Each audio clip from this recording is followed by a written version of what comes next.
Hello, Gateway Gators, and welcome to another monthly bonus where we are going to be talking about herbs. Not only how we can use them in delicious recipes, but also how we can harvest and dry them properly. Because while fresh herbs are always really delicious to use in a recipe, it's also really nice to have dried ones around so you can use them all year long.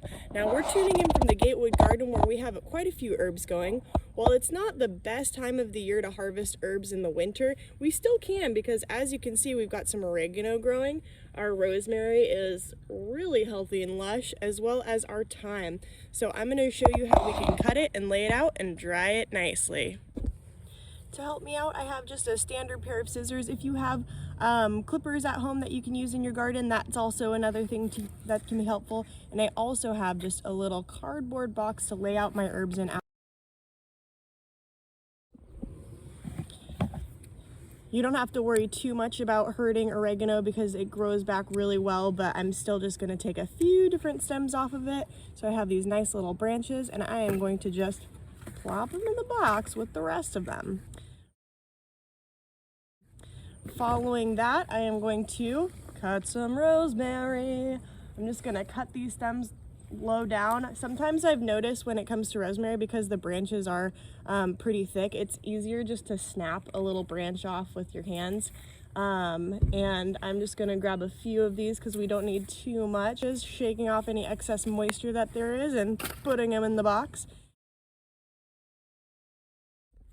And here is our beautiful thyme. Thyme is pretty branchy, so I would just say just doing some like little snips at the bottom to try to get a little clusters of green.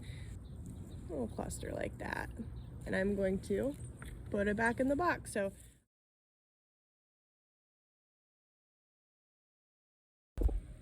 hey, welcome back, Gateway Gators. We are back at my house where I have our lovely herbs that we clipped and cut from the garden, and I'm going to show you now how we can properly dry them. When it comes to little clippings of herbs like this, you can't really hang them up to dry. It's okay. If you have a shallow cardboard box or even just a regular cardboard box, you can go ahead and just spread them out and make sure that there's enough space, not too much layering on top of each other. Put them off in a darkened area, maybe it could be a closet in your basement, and just let them dry for a couple of weeks. If you have longer stemmed herbs like this rosemary here, I'm going to show you how I personally like to tie it up and dry it up. So when it comes to these hanging herbs, it's important to make sure that you don't have too much clustered together because it makes it a lot more difficult to dry. But we only have a few branches here, and so it's okay to have this in one single bundle. So what I do is I try to remove some of the needles just so that you have a little bit of a bare stem there for when we tie it together. And what I use, which you can use cooking twine, string, anything really that you have available, but I like to use dental floss because I always have it available. I always have a lot of it and it makes it really easy. So I'm going to take a string of my dental floss and I'm going to tie this little herb bundle together using a little double knot, making sure that it won't fall apart once I have it hanging up. And there you go. I have it tied up. So nothing fancy. What I like to do though is I like to use my clothes hangers. And what's nice about this, especially when you're harvesting in maybe the spring, summer, or even fall, and you have lots of herbs, is you can hang up to 3 to 4 bundles on one hanger. The goal is just to make sure you have enough space where they're not all cramped and touching each other, because it just makes it much more difficult to dry. Now that my rosemary is tied up and ready to go, I am going to go ahead and just hang it up in my closet because this is a nice dry spot for me. It won't have contact with a lot of direct light. That's the problem a lot of the times when it comes to drying herbs, is if you have a lot of light going into it, sometimes doesn't make your herbs as strong and flavorful as they can be. So I made sure to have enough space where the herbs are not getting touched, and I'm just going to let nature do its work and let it dry. I have my dried herbs right here, and I'm just going to show you how I tend to process my herbs. Luckily I have a little mini food processor, but if you don't have one, that's okay. You can always just ask your parents for some help just chopping them up with a knife. That's a great way to mince it. But before you do that, it is really important to remove the stems because you do not want any of these stems. So I'm going to just take all of the needles off the rosemary here. I've got parchment laid down here just to keep things a little more clean and organized. And you can just discard these, put those in the compost when you're done, and gather up the needles. Now with the oregano and thyme, you're going to do the exact same thing that you did with the rosemary, which is just trying to take out the stems. We don't have too much of that with the rosemary, but just kind of crumbling the leaves out. I'm hoping everybody washed their hands beforehand, by the way. Just crumbling that, taking those little stems out, and just discarding the stems. And that is also the same thing you're going to do with the thyme. The thyme is very branchy, so it can sometimes be a little bit of a pain in the butt to process, but if it's dry enough, you can usually just kind of crumble the leaves off of the stems and take those stems and put them in your compost as well.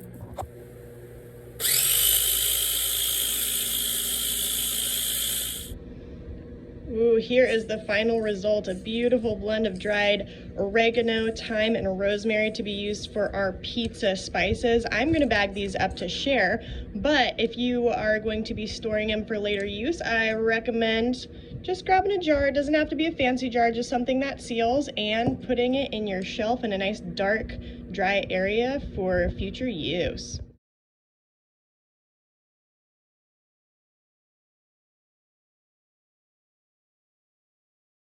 Hello Gateway Gators, and welcome to my kitchen where we are going to be doing an awesome recipe, one of my favorites.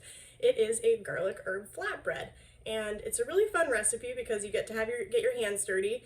It only requires a handful of ingredients. Those ingredients are pretty cheap from the store and can be found really easily. And on top of that, you can expand this recipe. Instead of just doing flatbread, you can make pizza out of it, you can use calzones, or you can even make hand pies or something else. Let me know. But what you need first things first is to wash those hands. Wash them nice and good with hot, soapy water. Make sure you get all that dirt and grime off from under your fingers, because when we handle things in the kitchen, we have to have clean hands. Also, for any ladies or gentlemen out there with long hair, I always pull my hair up because nobody likes hair in their food. It's not very tasty. It's kind of gross, and I've been guilty of that before. I also like to put on a little bib, or you can put on a dirty shirt, because I don't know about you guys, whenever I jump into the kitchen, I make a mess. So, to start us off, we are going to be grabbing a packet of Fleischmann's Active Dry Yeast.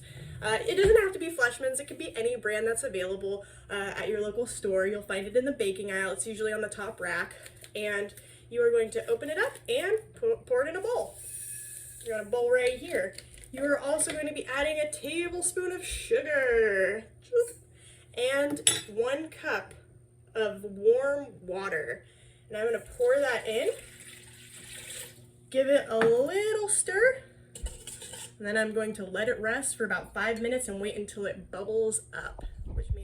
I've waited a little over 5 minutes, and you can now see the foam coming up in this yeasty water, which means that it is ready for the next step of the process. Now that we're ready for our next step, we are going to drizzle about a tablespoon of olive oil into the bowl. You can use a measuring equipment for this, but I've done it a few times, so I know about what a tablespoon looks like. And if you have a little more or a little less, it usually works out pretty good. I'm also going to add a teaspoon of salt and my delicious Gatewood Garden herbs that are all dried and ready to go. And I've got a mixture of thyme, oregano, and rosemary, and I also put some garlic powder in it. You can put dried or fresh garlic in if you'd like to, or you can just not put garlic in at all. I like garlic, so I definitely put that in, but I'm going to sprinkle it into the bowl, followed by flour. I start off with about 2 cups of flour initially, and then we're going to stir it all together. If you have a mixer with a bread hook, you can skip this step of hand mixing, but when we cook with kids, it's really fun to get our hands dirty. So I like to gradually put in flour here and stir it as I go along to make sure it gets evenly mixed up. So I'm going to mix, and if I need more than that 2 cups, which usually it requires more than 2.5 cups for me, I just gradually add that flour, and I'll show you what it should look like shortly. I have just used a little over 2.5 cups to make my dough. You can tell that it is sticky and malleable, but it's not sticking too much to my hands.